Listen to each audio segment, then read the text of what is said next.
Good evening, everyone, and thank you so much for coming out tonight. My name is Drew Dameron, and I'm the library manager here at the Tokyo American Club. Our special guest this evening is Alice Gordenker.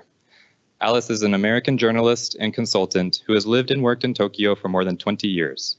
She is a regular columnist for the Japan Times, where she initially reported on Japanese education and then answered readers' questions on Japan with meticulously researched yet decidedly offbeat reports on everything from traditional talismans to industrial safety.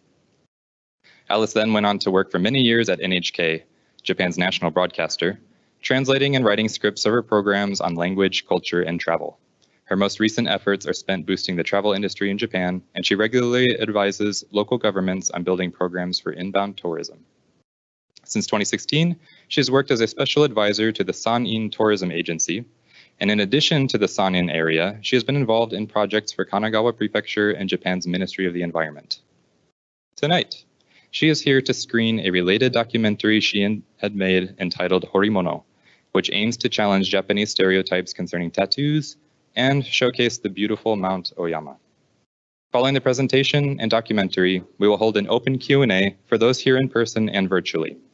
For everyone online, please use the Q&A function to submit your questions, and I will pass them to our speaker. And for everybody here in the room, if you can, please kindly use the microphones when speaking at all times, just to ensure that our virtual guests can fully participate and understand what was asked. Thank you again for being here tonight, and please join me in welcoming Alice to our club.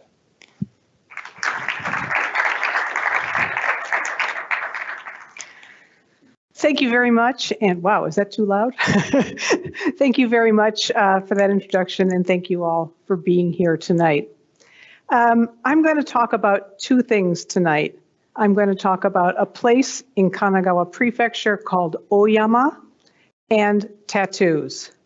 Well, why those two topics together? The short answer is that I made a documentary that was filmed in Oyama and is about tattoos, but that doesn't really answer the question, which is what is the connection?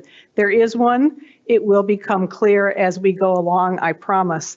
Let me just tell you the flow of the evening. I'm going to give you about a 10-minute introduction, and then we'll show you the film, which is 17 minutes long.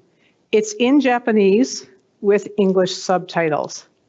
And after the film, I'll talk again about tattoos, and maybe 15 or 20 minutes, and then we'll open up for questions and discussion, and we can talk about the quilt then. I'm not going to talk about it during my talk here.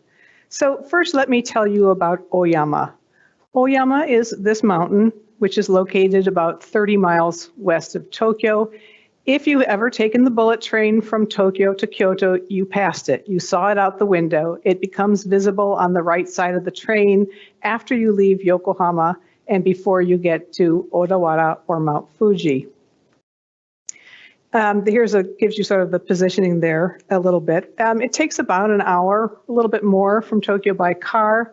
By train, you take the Odakyu line from Shinjuku to Isehara Station. That takes 1 hour, and then you can get a bus or a taxi up into the mountain. And because of that easy access, Oyama is quite popular with day trippers from the city who go mostly for hiking or perhaps to enjoy a gourmet lunch of tofu, which is a specialty of Oyama. But if that's all you do on the mountain, you're missing a lot because there's a lot of really interesting history there, and that's what I'd like to talk about a little bit today. Even in earlier times, Oyama was a popular travel destination. The mountain has been considered sacred since ancient times. Sorry. Believed to bring rain, and the entire mountain was dotted with temples and shrines.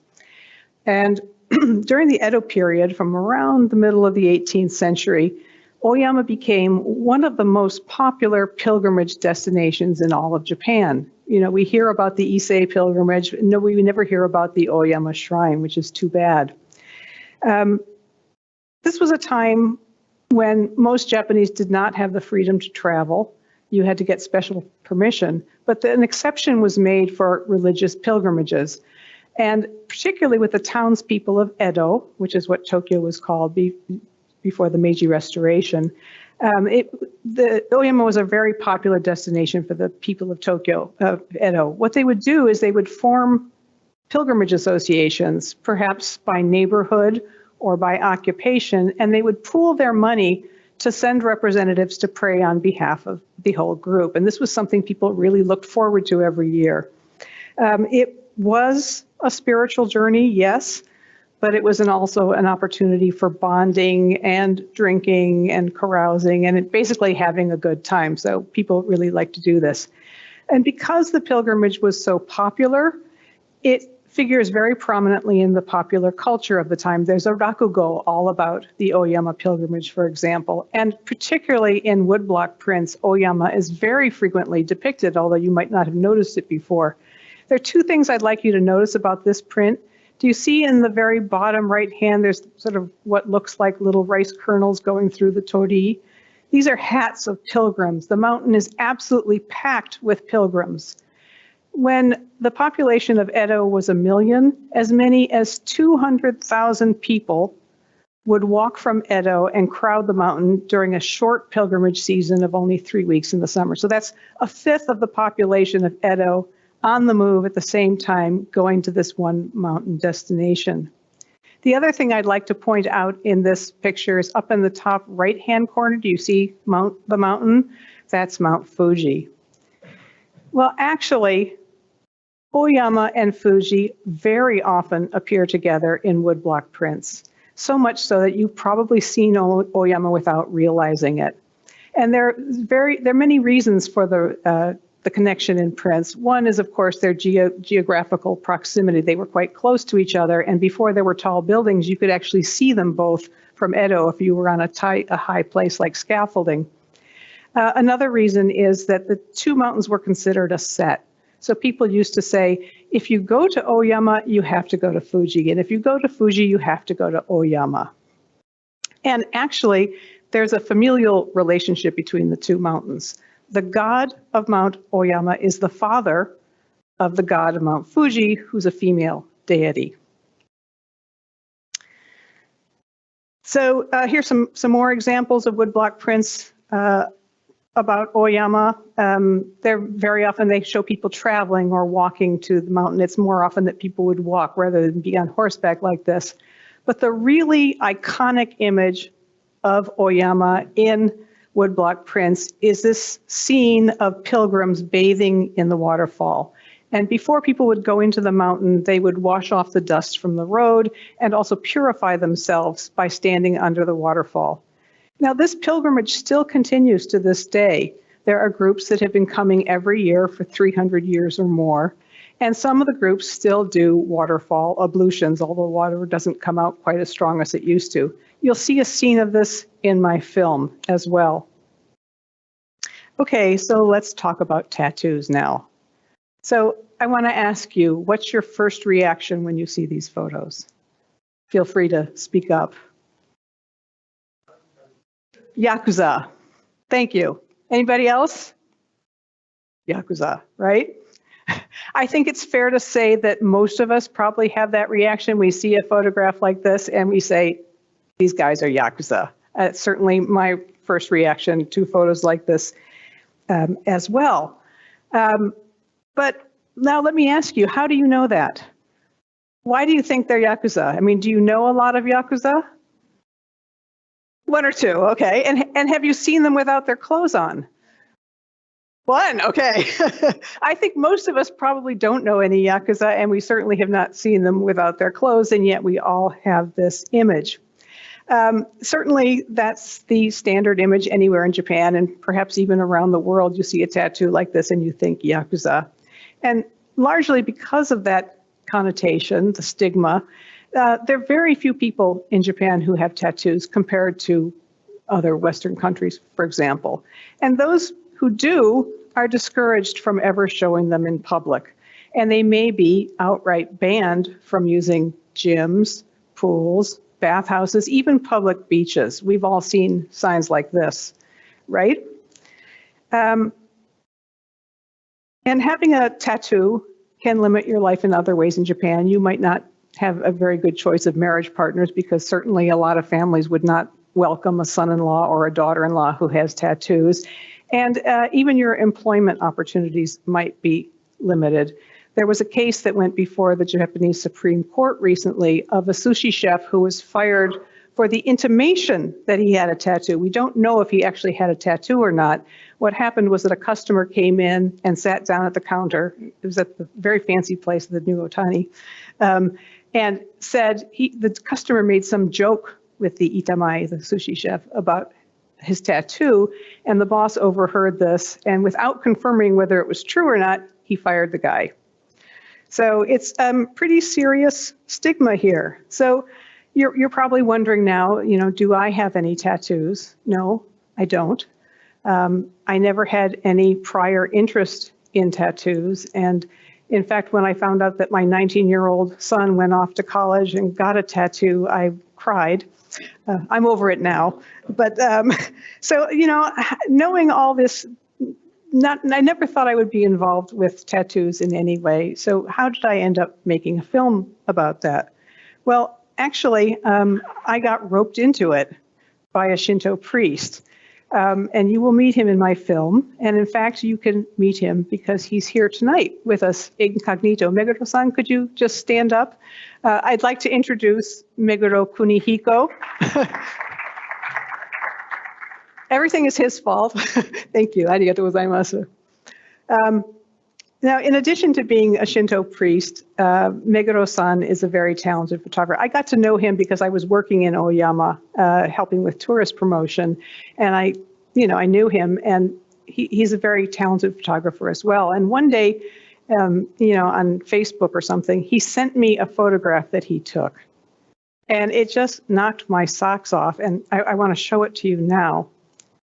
So he took this photograph, and I mean, wow, right? For those of you who are at home and maybe can't see it quite as clearly as the rest of us, I knew this was inside the shrine because I had been there many times, but there are all these nearly naked men, and it is mostly men, there are a few women in the group, and they all have full body tattoos, and yet they're sitting here posed with people in Shinto robes, and I couldn't understand what was going on. So I went back to him and I said, "Whoa, Meguro-san, you took this photograph inside the shrine? So what's going on?"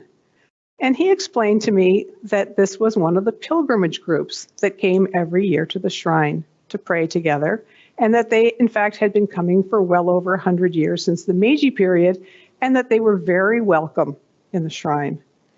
And he said, I think that this story about this group is an interesting story, and maybe you'd be interested in sharing it with the foreign media or something. Can you shop it around a little bit? And I was interested and ended up making a film, and that's what I'd like to share with you now. You can start switching to the things now. The film is called Horimono. If you don't know that word, you will know it by the end of the film. That's the correct word for this type of full body tattoo.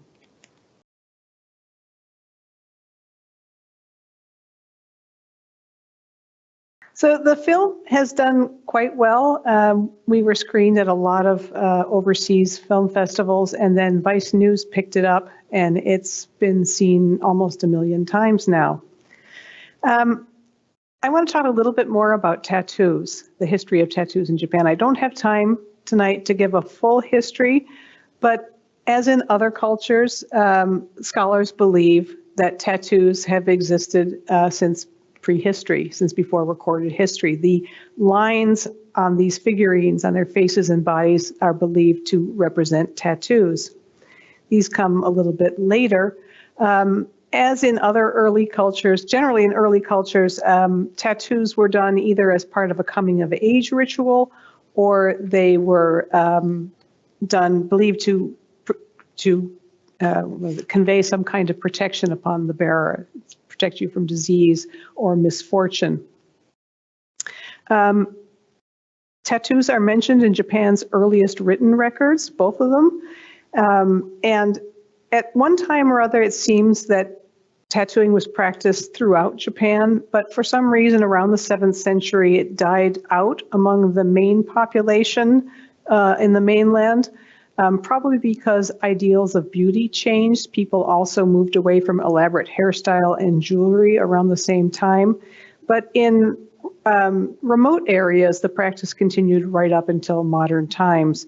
One example is in the Ryukyu Islands, what we now know as Okinawa. Women there would tattoo their hands, and this was protection, but also it would ensure that they were able to enter the next world upon death. They were very important culturally. Also, the Ainu women practiced facial tattooing like this. And as we saw in the film, during the Edo period, there was tattooing of criminals.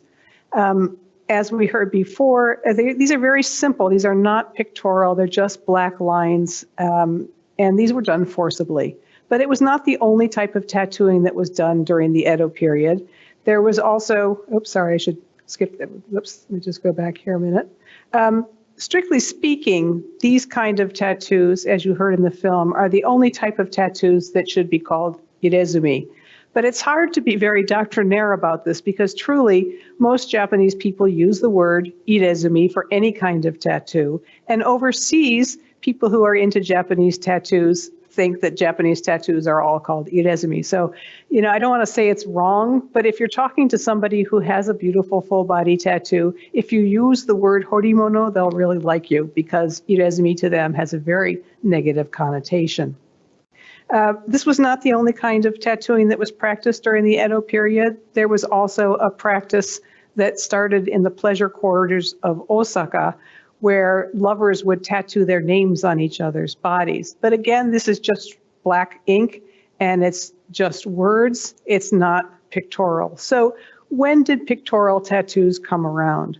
Well, the earliest image that I could find was this image, which was done by a very famous painter who traveled with the German physician and naturalist Siebold when he made his journey from Nagasaki, from Dejima, to Edo in 1826.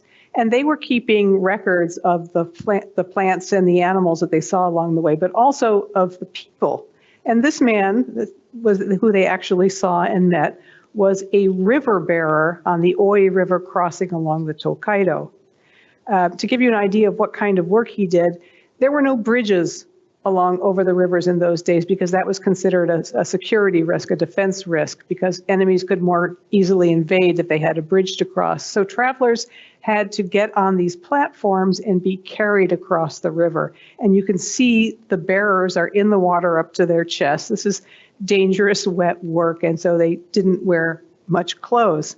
Let's take a look at his tattoos again. In addition to a ghost on his back, a yurei, he also has some kanji going down his arm. This is a Buddhist prayer. It's the Namu Amida Butsu. And it's very likely that the man who got these tattoos believed that these tattoos would convey some protection on him in his very dangerous work. Another group of people who were often tattooed were the firemen of Edo. These men did very dangerous work. They would move ahead of a fire and pull down buildings to prevent the spread of fire. And so they would run along the rooftops, and they were real daredevils and considered very brave. You can see that the man in the center has his elbow up in the air, and he's got a nice tattoo on that. Firemen would wear protective clothing. They would have these cotton jackets that were padded. They would soak them in water first to protect their bodies from the heat and the flames. And as further protection, they would put good omens, good symbols, protective symbols on their clothing. And the dragon was considered very good for firemen because dragons were believed to control the water, and water puts out fires. And not only did they put dragons on their clothing, but they often put them right directly on their body. So there is this protective sense that tattoos were, carrying right on from ancient times. Other motifs that were popular with firemen, anything to do with water was good. So this carp was also considered good. And if you really wanted to, you could just put a Buddhist god right on your body. This is the deity, protective deity, garden deity of Fudo Myo. But the one thing that had the biggest influence on the development of the Horimono tattoo was a novel called the Suikoden. In English, it's usually translated as The Outlaws of the Marsh or Tales from the Water Margin. This is actually a Chinese story. It was written in the 14th century, but during the Edo period when it was translated into Japanese, it became a huge hit. And the novel is full of stories of outlaws who are basically good people, but they're kind of like Robin Hood type figures who would steal from the rich to give to the poor, or would only target corrupt officials. And stories like this really resonated with the people of Edo, the common people, who were living themselves under a very repressive regime where any kind of expression of individuality was often very harshly repressed. And many of the heroes in these stories had tattoos. That's part of the original novel. And all the great artists of the time produced illustrated versions of the Suikoden. Hiroshige, this is Kuniyoshi. And they, of course, if the heroes in the stories had tattoos, that made for really good illustrations. So they would make these really beautifully illustrated versions. And what would happen is that people would take their books to their tattooist and say, I want this hero on my back. This is what I want for my main design. So the two cultures sort of fed on each other. And actually, the term for somebody who carves woodblock prints is a horishi. And it's the same word for somebody who does tattoos. A tattooist is called a horishi. Horu is to carve. And there are theories that the men who carved woodblock prints were also moonlighting as tattooists and doing tattoos. So there's a direct correlation between them there. Kabuki was also a big influence on tattoo design. Many Kabuki actors had tattoos themselves, and there are Kabuki plays that have tattoos as part of the storyline. For example, you may remember this scene from the movie. You may remember this tattoo. Here, one of the older pilgrims is admiring the back of the main character who was talking before. This is a character from a Kabuki play. This is Danshichi Kurobe.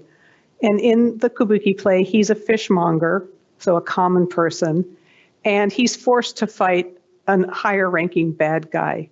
And the climax of the play is a fight scene where Danshichi pulls open his kimono so that he can fight better, and in the process reveals beautiful tattoos on his back and shoulders. And what I find really interesting is look how similar this modern tattoo, this tattoo who's on a man in his 50s, is to this print that dates from 1826. Sorry, I think it's 1831 actually. We can also look to Meiji era photographs to get an idea of what kind of people had tattoos and how prevalent they were. The man on the left is a hikyaku, it's a letter carrier. There's also the rickshaw puller, basically anyone who had to work in hot work and you wouldn't want clothes getting in your way. Well, if you're going to be nearly naked, you may as well look good and have beautiful tattoos as well, right? These men are what are called beto. It's a kind of stable hand. They would run alongside mounted riders on horseback to help control the horse. And as Meguro-san said, it was sort of a question of, it wasn't who had tattoos, it was who didn't have tattoos. You had to have tattoos or you wouldn't be accepted by your peers. You weren't considered a real man. They were that common. Just a note about these photographs. This was, of course, before there was color photography. So the color in these prints has been added by hand by painters who were very talented. And you may also notice that one of the seated man has a little English caption on it. You probably can't see that at home, but it says 1577 tattoo in English. And this is because these photographs were sold to foreign tourists. That's why they made these photographs.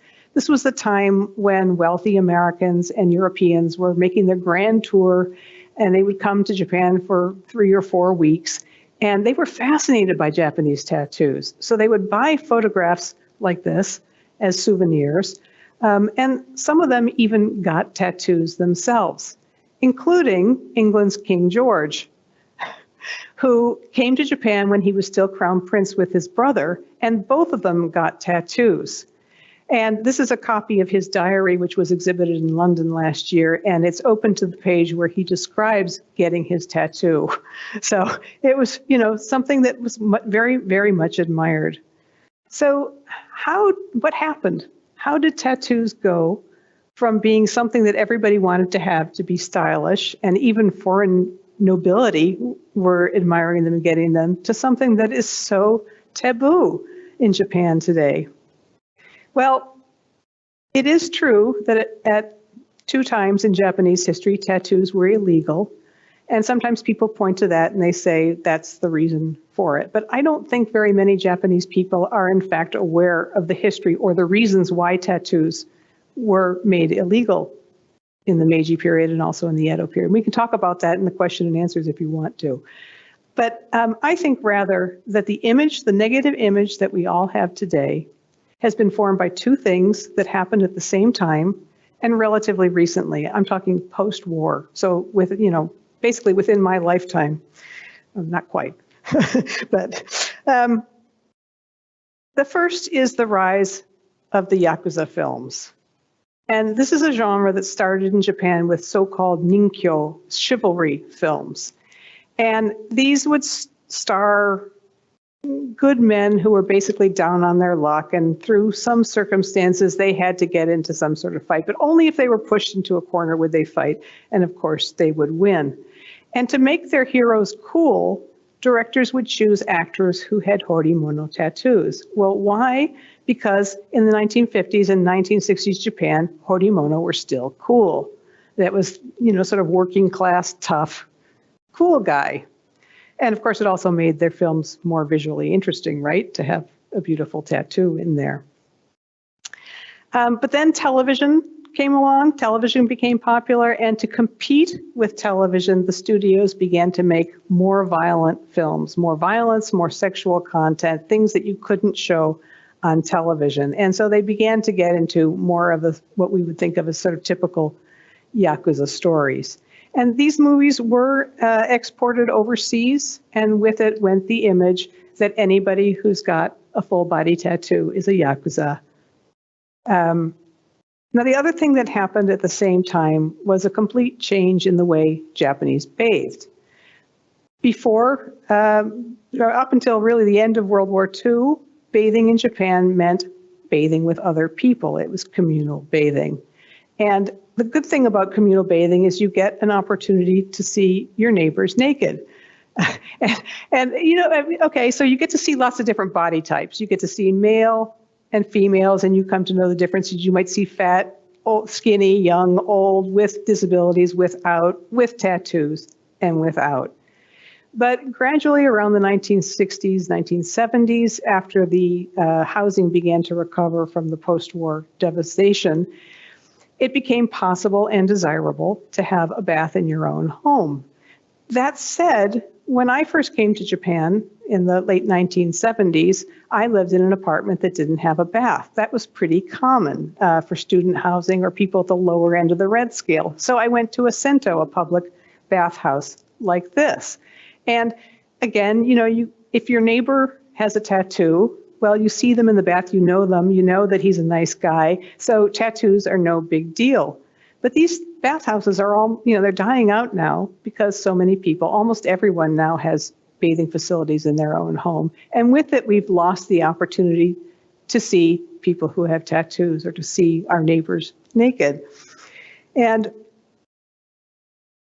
because of that, because we no longer have firsthand information, we no longer have firsthand opportunities to see people with tattoos, we believe what we see in the media or what we hear from other people, which is that anyone who has a full body tattoo is a Yakuza and that all Yakuza have tattoos.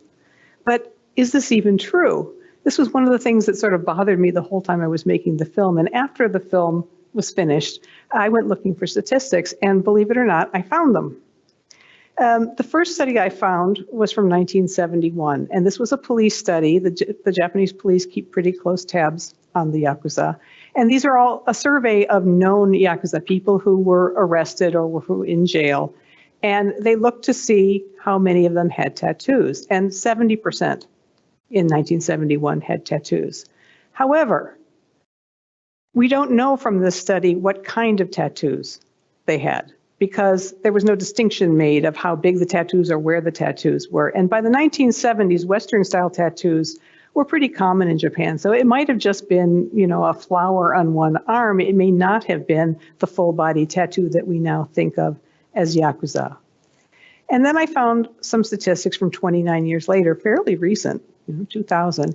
And whoa, the number had really dropped. Now it's only 30% who have tattoos. And again, we don't know if it's a full-body Horimono tattoo or not. We just know that they had some kind of tattoo. At the same time, the Yakuza are in decline. The police have been cracking down on them for a long time. And even in the heyday, which was apparently 1963, there were an estimated 180,000 Yakuza in Japan. And now that number is 1/10. It's down to about 18,000. And if you think about the population of Japan, what are we, 126 million people and 18,000, what is the math on that? 0.015%, something like that. It's a tiny fraction, and yet we have this outsized image in our mind that Yakuza are so important. We've all seen signs like this in bathhouses, right? Saying, no, nobody from a gang or who has tattoos is allowed inside. But if there really aren't that many tattoos, and the vast majority of them, if there aren't that many Yakuza, and most of them don't have tattoos, then really what are we accomplishing with these signs? Is this really the way to keep facilities safe? And I do want to stress that, having a tattoo is not illegal in Japan.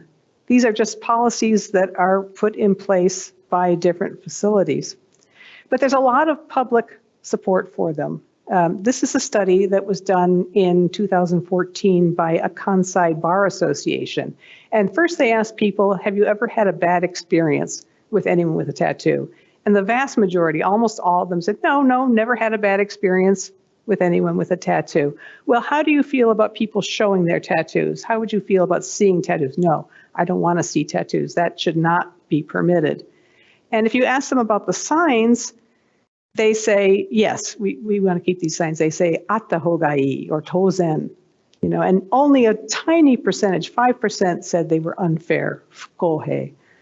So, it's pretty hard to challenge these rules. As I said, tattoos are not illegal. So these facilities that are banning tattoos are just doing it from their own thing. And, are they even legally defensible? Well, probably not. They may be violating the Japanese Constitution, which prohibits unreasonable discrimination. But there haven't been very many challenges, really, at all. And people are not challenging the status quo at all. There have been some cases of foreigners complaining. This case got a lot of press in the international press. It was a professor from New Zealand who's Maori, and she has the traditional facial tattoos of the Maori woman. I gather that this means it gives information about where you're from and who your mother is.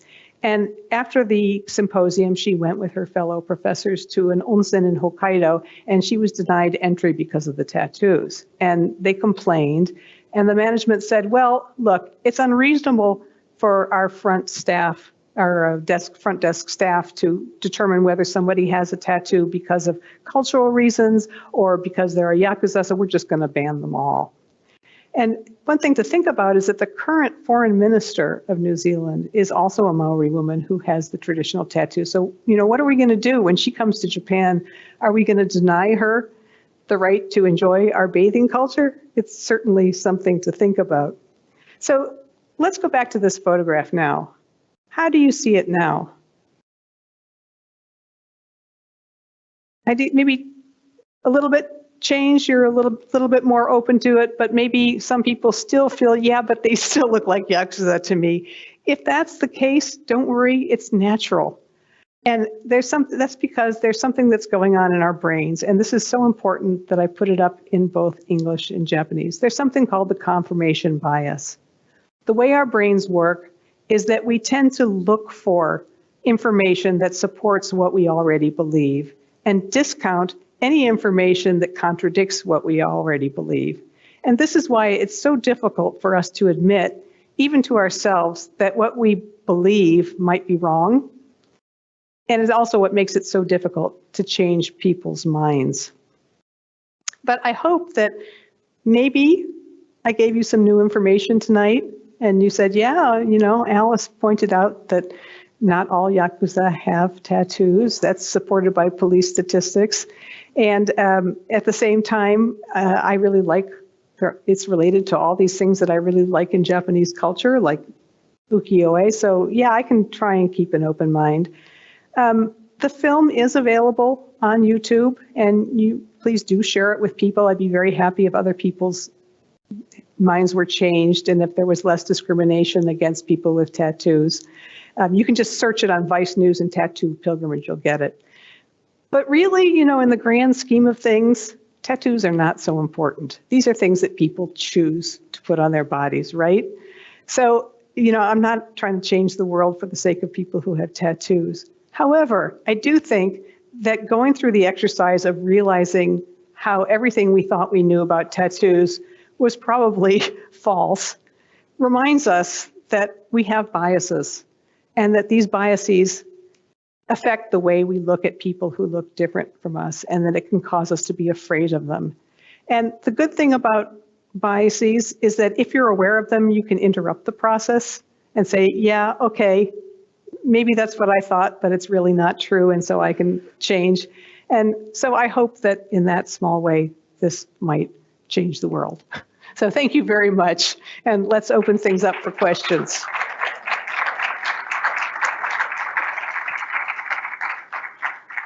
Thank you, Alice. If anyone has a question here or online, please feel free to submit it or raise your hand. Oh, thank you, Sophie.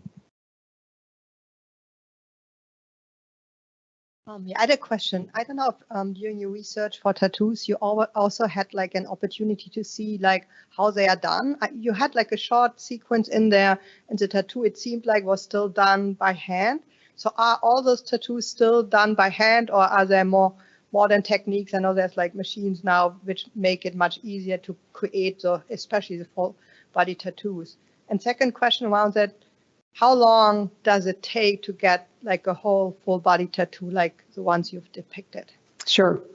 There are two different ways you can do tattooing. The little clip that I showed was what's called tebori, which is hand-poked tattoos. And of course, during the Edo period, before there was electricity, everybody got their tattoos that way.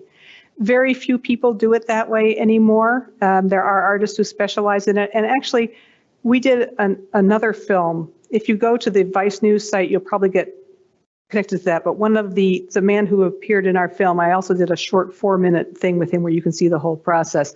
The very colorful tattoos that you saw, like when they were all putting on their fundoshi, their loincloths, the colors were much brighter. And that's modern ink and machine tattooing. So they look very different depending on the materials you use. But yes, there are lots of Japanese people, tattooists who do Japanese style tattoos who do machine tattooing. Your second question was about how long it takes. That depends a little bit on the person, but the tattooist that I interviewed said he will only do an area about the size of your fist in one session. And the reason for that, he said, is that otherwise your immune response reacts and you'll get like feverish. You'll feel like you just had your booster. But he said also, sometimes we get customers who come from overseas and they want to do more because they can't stay in Japan very long, and then we'll do more. But it takes many, many sessions, and usually over months or even years. And some of the young guys you saw had only started, so they still had a long way to go. And it's very expensive. I mean, I don't know, at least $10,000 probably to get a tattoo like that. Another question? Oh, thank you. Is there a reason, the waistcoat effect, is that simply body contours that you can't get it right, or is there another reason? You mean with the opening thing? That's just a style of tattooing called munewari, split chest.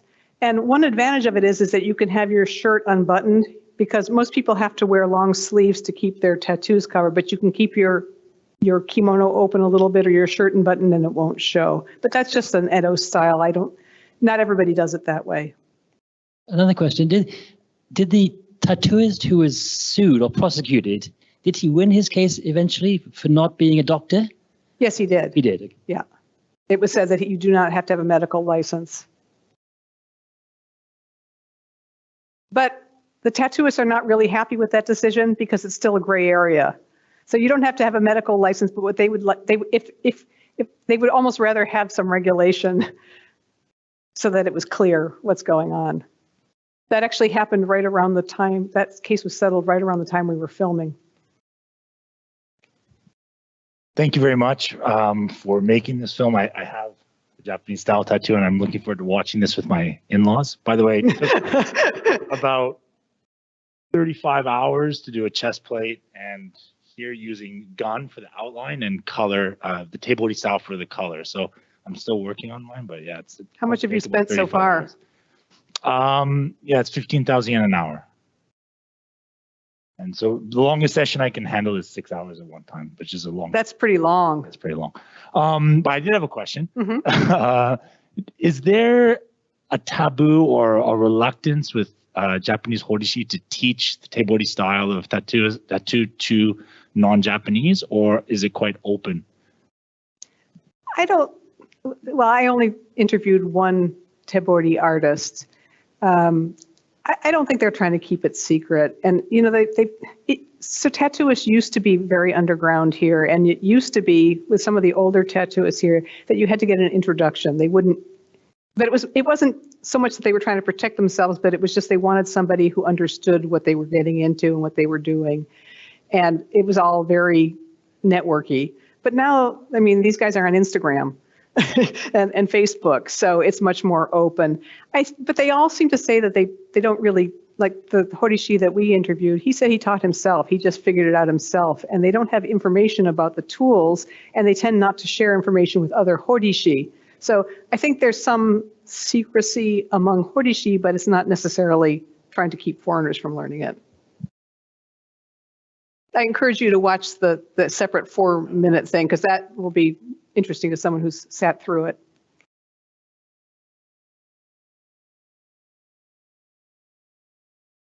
The members of the Cho Yukai, what drives them to become members to the group? Because they're old and young. I mean, how are they finding each other? What is the attractant? I think, well, so originally the group were all people who had tattoos by the same horishi, the same tattooist, and they all lived in the Kanda neighborhood of Tokyo. So it started that in the Meiji period. And then 3 generations of that horishi, and then it died out. And so they opened the group to people who have tattoos from other things. But actually the group is quite small. It's only about 25 people, and the rest of the people were guests. So I think it's a love of tattoos, but I think it's also respect for Edo culture. A lot of them are also into senja fude, you know, the little shrine tags that you see, and they all have similar things, you know, with custom designs like this. So it's a friendship group, and it's certainly a famous group among people who have tattoos. There are lots of books and articles about the Cho Yukai, and I think it's quite an honor to be accepted into the group. We have one question from someone online here. In your documentary, you didn't mention if anyone was specifically Yakuza or not. Was that for a particular reason? Yes. First of all, the group has a rule that you cannot be a member if you're a Yakuza. I think there's some people who maybe were when they were younger, because they got kind of cagey when I asked about that. But so they're not Yakuza. And you're right, we didn't say, the person who asked, they're right, we didn't say whether they were Yakuza or not. And that was because, I mean, it's really the confirmation bias. It's like, I knew we could spend 17 minutes trying to convince people that these guys weren't Yakuza and it wouldn't work. So instead, it was the best way to change people's minds is to give them information that surprises them. And so showing these men as friendly, non-scary guys who are having a good time together, we thought that was a better way to make the point across. But they're not Yakuza. And neither are the 2 guys in the picture that I showed you. I know them personally, and I know what they do. Interestingly, there's some guys in the group who are salarimen and work at big Japanese companies. And one of them said, I said, yeah, but does your company know? And he said, well, they found out because I got invited to go golfing with them. And, you know, golf clubs are really big on the tattoo bans. They were the ones who started it, probably. And he said, I said, well, I can't go with you because I've got this tattoo. And they said, oh, well, okay, all right, that's okay. But maybe don't tell the clients because the clients wouldn't understand. So it's hard to change people's minds. I mean, do you tell people that you have a tattoo? Do you keep it pretty quiet?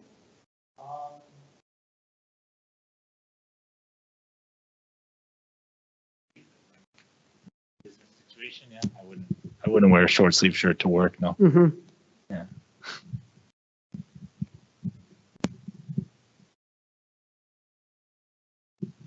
Alice, is there any tradition for women to also get Horimono? Because the film, you know, the emphasis was on this group and mostly men. Yeah.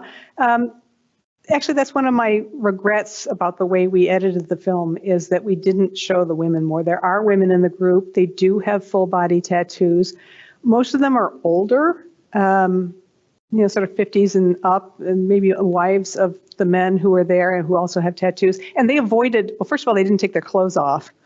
And they avoided the camera, so we just didn't include them. But I think we falsely gave the impression that women are not members of the Choyukai and that there aren't very many women who have tattoos. There are lots of women who have tattoos, but you know, again, it's not something that many parents would be very thrilled about. So it tends to be women who are on the fringes of society, you know, sort of outlaw types. But yeah, there's some beautiful female tattoos out there, and there's a whole genre of photography of women who have tattoos as well. Yeah, hi, thanks very much. You did promise at the beginning you'd tell us about the Okay, good for you, thank you, yes. So I'm gonna move over to the quilt. I'm saying that for the camera here. So you saw that everybody had jackets like this. These are called gyoi, and each group has their own jacket. They have them custom made. It's sort of like the senjafude, the shrine tags. And I'll just put this one on. So you notice there was the pilgrimage facilitator in the film. Mr. Sato, who was also talking, Meguro-san was one person who was on camera and the other one was Mr. Sato. Well, Mr. Sato was in charge of the Choyukai, and he happened to mention that groups that have disbanded leave behind their jackets, and that all the pilgrimage inn owners had too many of these and they didn't know what to do with them, and they were like giving them away. And so I said, oh, well, can I have some? Could I maybe and I thought, well, I might make a bed cover or something. You know, I thought they would make a beautiful quilt, and I don't sew. So I happen to know a very famous Japanese quilter, and I showed this to her and said, do you think you could make a quilt? I mean, not would you make me a quilt out of this, but would it be possible to make a quilt out of this? She loved them. She had never seen one personally, and she thought the cotton was beautiful. You have to come and feel it sometime. These are all hand sewn. And so she ended up designing the quilt. And so I found a grant to make it. And so this is Oyama and Mount Fuji here. And with all, it's incredible. It's the gyoi make up the main part. This is Oyama itself. And then all around it are antique kimono scraps, and all these designs have auspicious meaning. So this will actually be on display in the TAC library for the next month or so. So please, feel free to come see it tonight, but also tell your friends. And the woman who made this is coming to TAC on April 4th to teach a little class, and everybody will be able to make, a hanging out of kimono material like this in class, and there's only one seat left. So if you want to do it, call your connections office.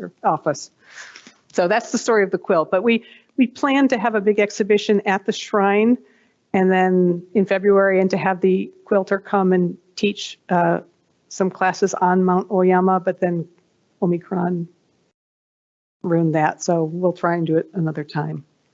But we'd like to do events like this. So this was like another harebrained scheme that I came up with. And unfortunately, somebody else took it and ran with it and did a really beautiful quilt. So please feel free to look at it afterwards. Thank you. There was one last question.